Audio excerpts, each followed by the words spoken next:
Hi friends, ఇప్పుడు మీరు వినబోయే వార్త కేవలం మందుబాబులకు మాత్రమే కాదు, అసలు మద్యమే అలవాటు లేని వాళ్ళకు కూడా చాలా ఉపయోగకరం.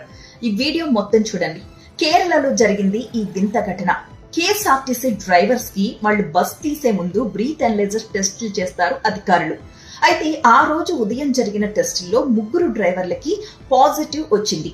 అంటే వారు మద్యం సేవించి ఉన్నారు. పరిమితికి మించిన పాయింట్స్ ఆ మిషన్ చూపించింది.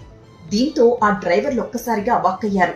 మేము నిన్న రాత్రి కూడా మద్యం తాగలేదు, ఉదయం కూడా మద్యం సేవించలేదు, మరెందుకు ఇందులో పాజిటివ్ చూపిస్తుంది అని చెప్పి ఒక్కసారి ఆలోచనలో పడ్డారు. వాళ్ళేం తిన్నారో రీకలెక్ట్ చేసుకున్నారు. అయితే వాళ్ళు ఆ రోజు ఉదయం పనస తొనలు తిన్నారట. ఆ విషయాన్ని పోలీసులకు చెప్పారు. మేమేమైనా పిచ్చివాళ్లా కనిపిస్తున్నామా? పనస తొనలు తింటే ఇది పాజిటివ్ చూపిస్తుందా? పనస తొనలు మద్యం ఒకటేనా అని చెప్పి వాదించసాగారు పోలీసులు. అలాగే వీళ్లు కూడా పట్టిన పట్టు విడవకుండా ఎలా కేసు పెడతారు, మేము అసలు మద్యం తాగలేదంటే తాగలేదు అని చెప్పి మొండి పట్టుకుని కూర్చున్నారు అక్కడే. ఇక ఏం చేయాలో అర్థం కాక పోలీసులు తలలు పట్టుకుని ఒక ఐడియా ఆలోచించారు. అదేంటి అంటే, ఇవే టెస్టుల్లో అంతకుముందు ఇంకొంతమంది డ్రైవర్స్ కి టెస్ట్ చేస్తున్నారు కదా, వాళ్ళలో కొంతమందికి నెగిటివ్ వచ్చిన వాళ్ళని తీసుకొచ్చి ఈ పనస తొనలు తినిపించారు. తిన్నాక ఒక అరగంట తర్వాత టెస్ట్ చేసి చూస్తే ఇంకేముంది, వాళ్ళకు కూడా పాజిటివ్ వచ్చింది.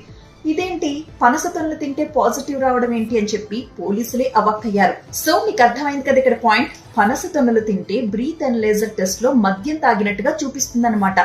సో గుర్తుపెట్టుకోండి, కార్ డ్రైవ్ చేసే ముందు పనస తొనలు ఎట్టి పరిస్థితుల్లో తినద్దు.